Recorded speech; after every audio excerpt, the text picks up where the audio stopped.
Hey, everybody, Kevin here with Pursuing Pixels, and welcome back to another edition of Save It for the Cast. And as per usual, I'm going to be kicking the ball over to John, Randall, and I in just a few minutes for some video game chit-chat. This week, John and I kind of serendipitously, if that's the right word, just kind of both happened to fire up POINPY recently, so we ended up talking a little bit about that. We dig into a little bit of like Dead Cells and kind of Castlevania stuff off of that with that new Return to Castlevania, I think it's called. Kind of talk about just like retro collecting, all sorts of video game chit chat coming up, all sorts of good stuff. This is a pretty fun one to edit here. But yeah, as always, I'm going to kick things off here with a little bit of the stuff that I've been playing lately, although I am going to save the main thing I've been playing, or I shouldn't say the main thing I've been playing, but for the last couple days, I just picked up Super Mario Bros. Wonder, and I know Randall picked that up as well, and I don't know if John picked it up just yet, but I saw Randall fired it up, so I'll save that for the pod, and we'll, wait till we can discuss that one a little bit more, but the main other game that I've been playing quite a bit of as of late, and I don't precisely know why. I mean, I'm having a good time, but it's not like it's fully grabbing my attention, but it obviously has because I've continued to play it. But it's Monaco, What's Yours is Mine. And this is a game that's like been on my list. It's been on my Switch for a long time, but been on my list as like just kind of like an indie classic, kind of like an early days of the Xbox Live Arcade, if I'm not mistaken. And it kind of seems like the reason why I feel like I'm not quite having fun, and the reason why I kind of wanted to talk about it too, and I shouldn't say not having fun, that's not the right word, but just like not quite, it's just not scratching quite the right itch. And part of that is because I'm playing single player here, and it does seem to be built around playing multiplayer for I think up to 4 players, and specifically kind of online. You can play locally as well, but it seems kind of tailor-made for you to be essentially, it's like this top-down action kind of heist driven arcade game where you're like kind of breaking in, and it plays through a bunch of like different storylines and different events and stuff, and it's got a kind of a quirky or silly sense of humor, maybe even a little bit, not crude is probably not quite the right word, but it's just kind of like off kilter sense of humor. I'm definitely digging the sense of humor so far, but the gameplay itself is kind of like, it's almost like, I guess the main thing I'm having a problem with is because it's like this heist game, so I'm wanting to have like a, quote unquote perfect run, kind of like in Mark of the Ninja or even in Ape Out. And it's got a very similar aesthetic to the visuals. It's got that kind of fog of war mechanic to it, where like it's more similar to Ape Out, being that it's top down, but Ape Out I feel like does it so much better. Like you feel like you're just like on the run. I gotta just escape and kind of make decisions on the fly, where like in Monaco it kind of seems like it's more driven around you like kind of plotting out your route or like looking for the best way. And it at least from what I've been able to tell, and maybe this is just playing single player and trying to do everything with one character, because you do have a bunch of different characters you can pick between. Like the main one you start as is like the locksmith, I think is their name. And they can pick locks and do various tasks a little bit quicker. And to do those tasks, and that's another thing that's just like kind of odd. You're just like literally like walk into a, point your joystick or D-pad or whatever into the item, whether it's a door or a light switch or hacking into a system or whatever you're doing. You pretty much for the most part just like walk into it and then keep pointing the joystick in that direction to like until a timer fills up, and then it activates it. And then obviously, the locksmith, when you're opening doors and stuff, it goes a little quicker. There's another character, the mole, that you can just do that up against any wall or almost any wall, and then just bust through that. So you have different ways in. You have the pickpocket, which has like a little monkey character that follows you around and just goes and picks up all the gold. And again, that's like where I'm like having my problem. Like I want to have this perfect run and get like all the gold on a stage or on any given floor. You're kind of like progressing through these like blueprint style stages. So even the part of the level that is not, that you're not able to see because of the fog of war, you can kind of still see the blueprint. It might even say like the name of the room.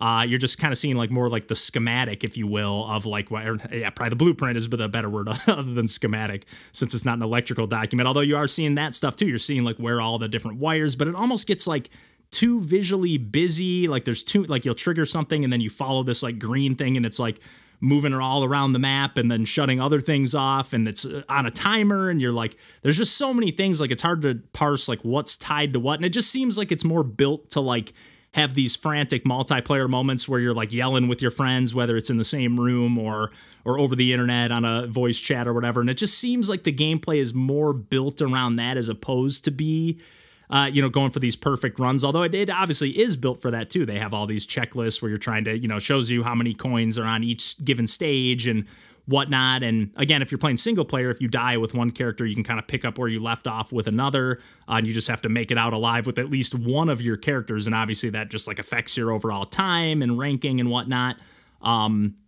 But yeah, it is a game that I really would like to sync up with some friends and play, particularly online, because I just think it would be even harder to parse with like the split screen, you know, if you're dividing it up even 2 ways, let alone 4 ways. I don't know how they do the split screen or do the local multiplayer, but you can play online as well, or at least you could. I don't know if the servers are still active, because again, this is a pretty old game, although it obviously got a re-release on Switch here. But yeah, I just like, as while I've been playing it, I've been like, it's scratching the itch. Like, I'm enjoying myself and I'm having fun, but I'm also still getting frustrated with like, oh, I didn't know that was something I could interact with. Like the visuals almost have this like voxel kind of look to them. It's not quite that kind of aesthetic, but it just has this real like boxy, like it's kind of a cool aesthetic, especially when you're on some of the outdoor levels where you're like rolling up on the beach because you just got off a boat or something like that. Like, there's some cool stylistic choices in the game, but at the same time, it's like it does lead to some like moments where you're just like, man, I have no idea what I'm supposed to be doing here or what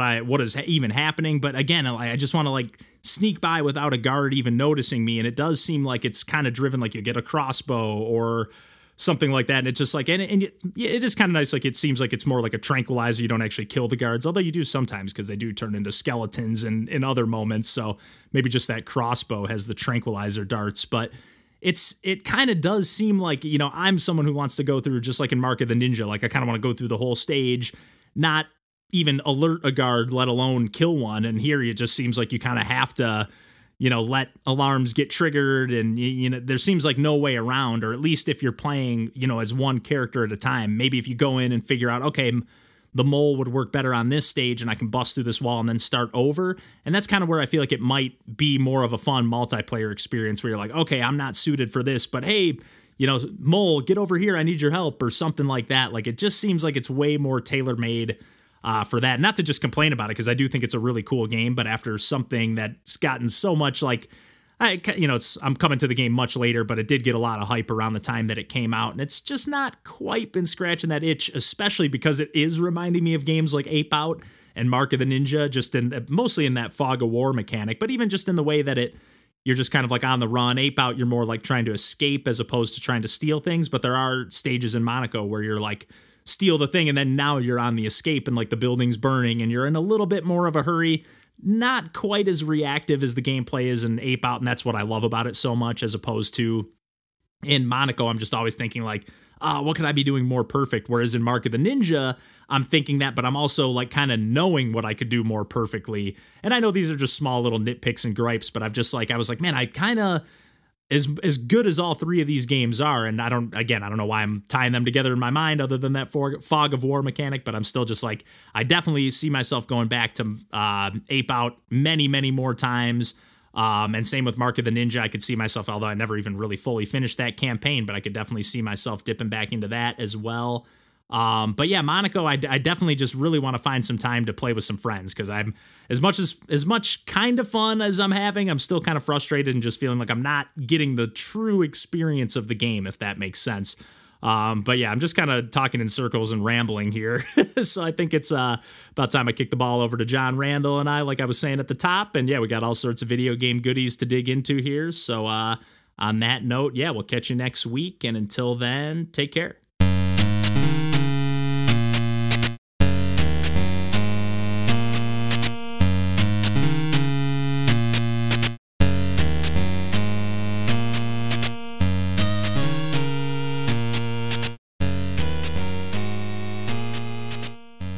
Castle of the Moon. I have Castle of the Moon. Yes, have Castle you guys of the Bloodstained Moon. Have you guys seen that like Dead Cells Return to Castlevania game that came out? I heard it was supposed to be good. Yeah, I don't know anything about it really, other than I think it's just, they just continue to keep like putting out like DLC-ish type things and standalone Dead Cells things, because I think this is a standalone thing, because I think I saw it when I was just like browsing on Amazon, and it was like you could buy it physically. So yeah, this is so weird. But I don't know if it's just like playing Dead Cells in Castlevania settings, or I don't know. Yeah, like Castlevania themed, right? Yeah, so which obviously already was kind of the thing anyways, but they're just like, oh, we actually like got the licensing or whatever. Yeah, that's the thing, is that like it doesn't look like Konami's involved in it, so are they just like licensing IP? Like, how are they doing this? They must have just said, "Hey, sounds good. You'll pay us enough. Okay, sounds good." We're not making Castlevania games, so here you go. No, they sure as fuck aren't. Konami's so spotty these days. They just announced that new like Contra remake that looked half baked. Yeah. Kind of looked more like a 3DS game than like I don't know, something about it looked very like dated in the visuals. Like, yeah, it's one thing to have like a kind of like, like Dreamcast era sort of look to something, or like lean into that like 32-bit or whatever. Right. But this, I don't know, this just looks a little, I don't know, like maybe it was a game from a previous platform and they were just like, we never actually released this and it was almost done. Let's just up-res it or clean it up. And that is a remake of the original NES Contra, but yeah, the visuals is like, guys, feels like we could have baked this one a little longer. Yeah, like it didn't feel like it justified the remake. Like if it's just going to basically play the same, it didn't feel like it like was updating the visuals enough. And WayForward is the dev on it, and they made Contra 4, on DS, so they've got some Contra background, and they did a good job with that one. They usually do a pretty good job. Like I know they every now and then get kind of out, not quote unquote outsourced to like crank something out every now and then, but even when they do that, I feel like they do a pretty good job with them. So how long has WayForward been a company? Gosh. Shantae, was that their first game or was that just their first hit? Good question. But that was Game Boy Color. That was 2000 or whatever. So maybe even late 90s. 1990. 1990? Oh man, damn! They've got a few games that like every now and then. The other day, that Mighty Switch Force collection was on sale. They put that on Switch. Yeah, it's on Switch and it's got like all the games. I think it was on sale for like $10. So nice. I thought about getting it. I didn't end up doing it, but yeah. Okay, so SNES, Genesis, Game Gear, and Game Boy Color, and then they did educational games for computer. What did they put on 16-bit consoles? I'm very curious about that. Yeah, because I definitely thought it was a Game Boy, because there was that Shantae, and then I think I actually talked about that like Wendy Every Which Way or whatever on the podcast a while back, and they made that, which kind of has a Shantae vibe. So I was like, oh, okay, this was definitely like their game that they started out with and put their stamp on, but. No way, dude! This is they were making stuff before. This is just the shotgun of like every genre, everything you could possibly imagine. Mickey's Ultimate Challenge, My Paint, the animated paint program, Star Warped, Casper Animated Activity Center, Microshaft Wind Blows 98, what? The Land Before Time preschool adventure, Life's Lessons with the Bernstein Bears, Extreme Sports, Delirium. I know Extreme Sports. They did a re-release of that on Limited Run, actually. On Game Boy Color. Interesting. Yeah. Interesting. Sabrina, the animated series. Pearl Harbor, Defend the Fleet. WWF Betrayal. This is nonsense. There's no through line. And this is like you're starting from the beginning of their catalog moving forward? Or Then Shantae. Dang, okay, so they cranked out like a lot of just like educational, I shouldn't say just, but a lot of primarily like educational early kid They took the games. job. Oh, they did Sigma Star Saga too? Oh man, Sigma Star Saga ripped. Oh yeah. I didn't even realize. You talked about that one, didn't you? Yeah, I think, or I've at least mentioned. Like you brought it up or something. It's that top down, like you kind of play as that huge like purple character. Yeah, it rules.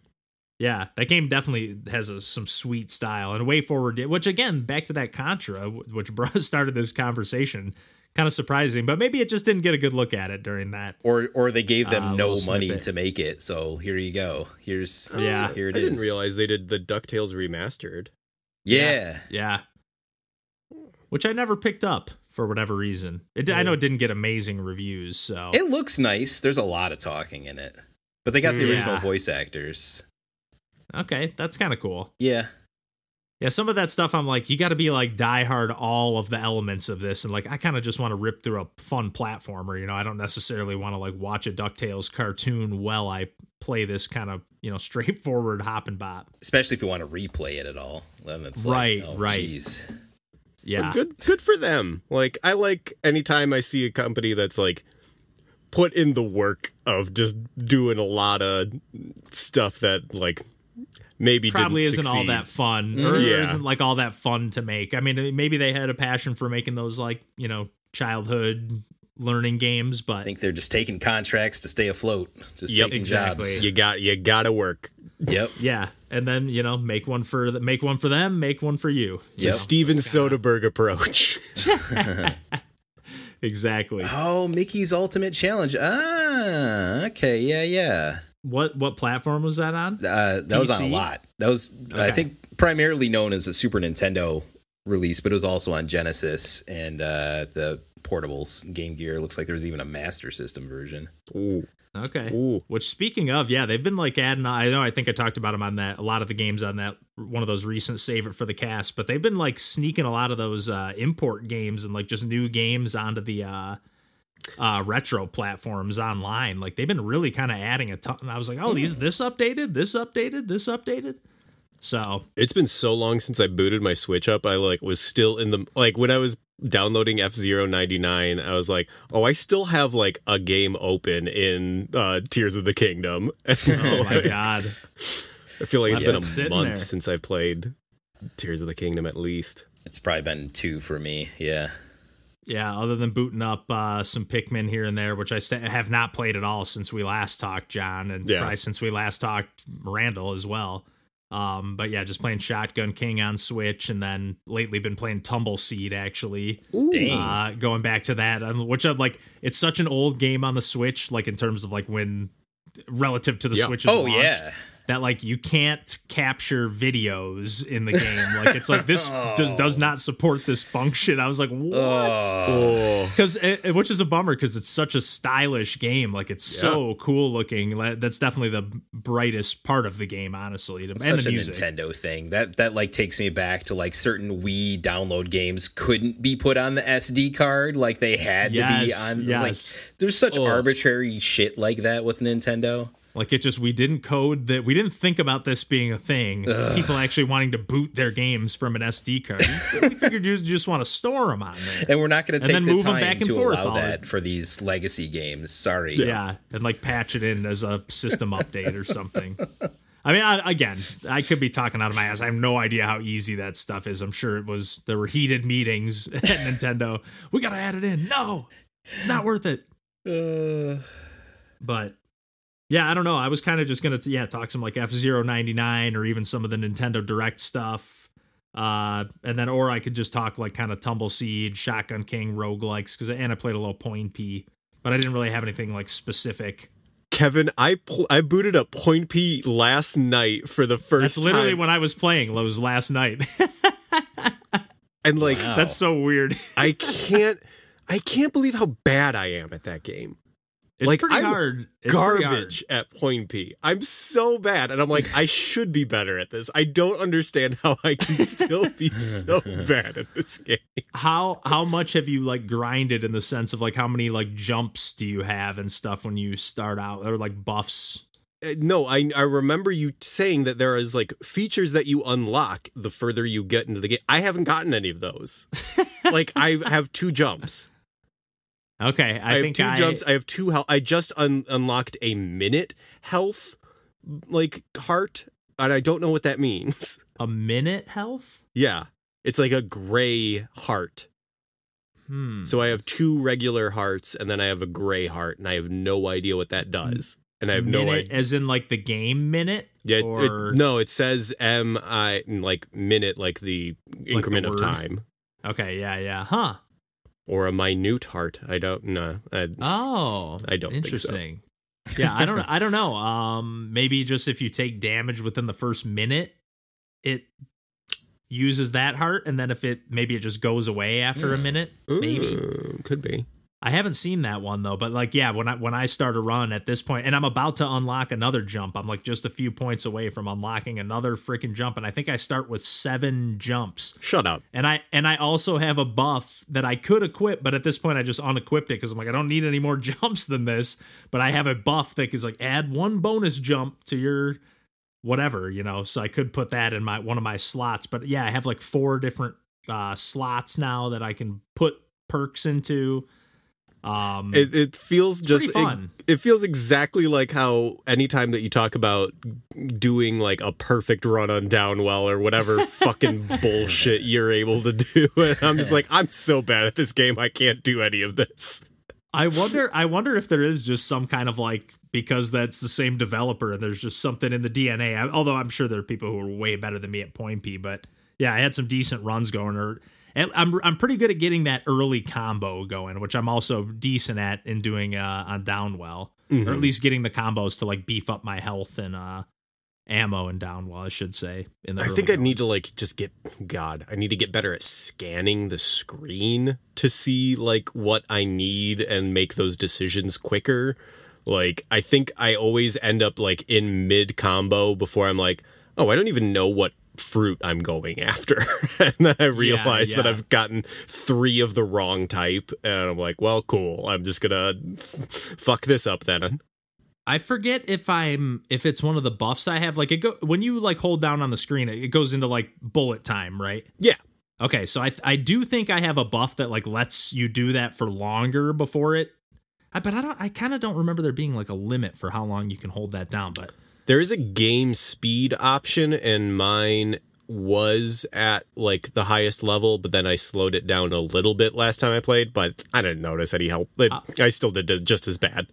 So like one of the things that helps me now, like some of the perks I have are like there more pots appear. Like, you know how they're like those random like pots that you can like jump on and bounce off of. So like the main thing that you have to get good at, I feel, is like waiting to be in line above something and then tapping the screen so that you do like a ground pound and smash them. Mm-hmm. Because if you do it from like a high enough, the higher you are from when you do that, whether it's a pot or an enemy, like you bounce really high. If you're like, nice. Depending on how much momentum you get to smash that enemy or pot, you'll then spring off that like extra high, and it gives you an extra jump back. That's satisfying. So like you can really kind of like chain combos, and in the early going, there's like not as many enemies, and you can just kind of like rack up a massive combo, and then it gives you like a huge jump start. I'm still just so bad at like aiming when to do like my ground pounds or whatever. Like I'll be like, oh, I'm over this enemy, and then I'll just completely whiff it. Yeah, it's hard. The thumb's always kind of in the way a little bit, you know. Mm-hmm. That doesn't help the cause. So, although you're playing on the pad, aren't you? The iPad. I am playing on the iPad. Oh man, I'm on the phone. I've got so much space. I'm gluttonous. I wonder if like being on the phone though is like a little more tactile or something, because it does feel pretty 1-to-1. I don't know how it feels on the pad, but like in terms of like where I pull my thumb back and kind of, it feels like I'm kind of flinging the character. It's cool. I am using my index finger, so I wonder if that's also a thing. Interesting. Because I'm definitely just holding it in one hand and phoning it. Yeah. Or I'm thumbing it. But I feel like it would be harder with your thumb. Again, yeah. Who knows? It might be on an iPad. It might be for sure. Depends how you're holding it, I guess. Maybe if you're holding it with like 2 hands and like just, I don't know. But nonetheless, great music. By the way, like the music. The only downside. I still haven't figured out how to turn the sound on in the game. I'm an idiot. I'm like the biggest dumbass. Do you have your iPad like turned on like mute or whatever? No. Oh, maybe because I have to like turn ringer? I have to flip the switch on the side, like push it forward on my phone, and that's what makes the sound come on. Yeah.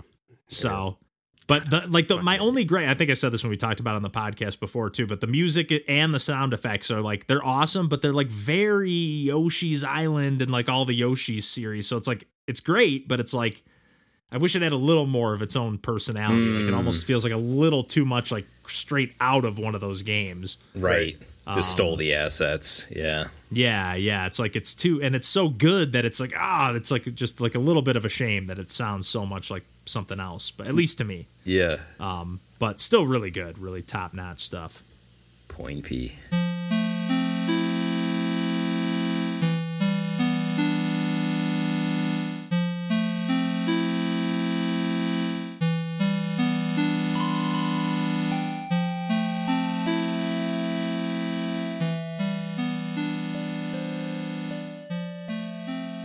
Would it make more sense to do, because there's no real like transition right now. I was gonna say, would it make more sense to do like NBA and then just do like kind of Castlevania into the F-Zero stuff just because they're both kind of retro Nintendo-y, but it does obviously that's there cool. doesn't actually need to be that connective tissue. But no, that and NBA's the newer thing based on that sort of philosophy. So okay, yeah. Oh, I kind of forgot when you said NBA. I'm just like NBA, but like I forgot you said it's like the new one. It's a constant. So yeah, I love that. Yeah, there's the running through line. Yeah. And then Castlevania, you're playing like the actual GBA one, right? Of course I am. I couldn't remember if you had that Switch collection that John had, but I figured you said you were playing it on the Pocket. I don't think I ever bought that yet. I probably should, but but then no, I shouldn't, because like John said before, I already own these. I don't need to spend the money on that. Right. Yeah, that's another perfect example of like that kind of stuff. Like I bought like. Even though this one I can justify a little bit more, but even still, I have not popped it in once. But I bought that like mana collection of mana. Yep, so did I. And I'm like, oh, it's the first time they're releasing Densetsu. What was that game called? Is it 2 or 3? It was one of the, yeah. Whichever one was the sequel to Secret of Mana. Correct. I think. Or maybe it was the one that came before. I can't remember. No, I think it never came out here. It's the sequel to Secret of Mana. Yes, I believe. Yes. Yeah. It was never a US release. Yes. Yeah. Yes. And so I'm like, it's got the first time it's translated or whatever. I got to get it. And I'm like, I'm realistically probably never going to play these games. Like in a perfect world, if I like, maybe had like a roommate that plays video games with me all the time, then maybe I would play this sometime co-op or something. Right. But like other than that, when am I going to play this game? Then confusingly, they also released a remake of it that was 3D, the Trials of Mana or whatever, right? I think I've got the right through line on that. So they released it twice. I think you're correct. Yeah. It's just kind of, and I'm just like, I'm trying to get away from just buying even though like I will buy stuff like Paper Mario and whatever. But then at the same time, I'm like, I don't know if I can part ways with my GameCube copy. I was going to say, I'm not going to do that either. I'm just going to own it twice. Because sometimes, like, when I own, like, the premiere version of a game, I'm just like, I don't really need to own the original anymore. But that one feels too, like, I got to keep that one. I know. I agree completely. That's my exact same sentimentality on that. And it probably is sentimentality to some degree. Seriously. And that's fine. It's fine to be sentimental about objects. That's stupid, but it's true. Yeah. There's some stuff. I'm just like, I can't part ways with that physical cartridge. Are you kidding me? Yeah.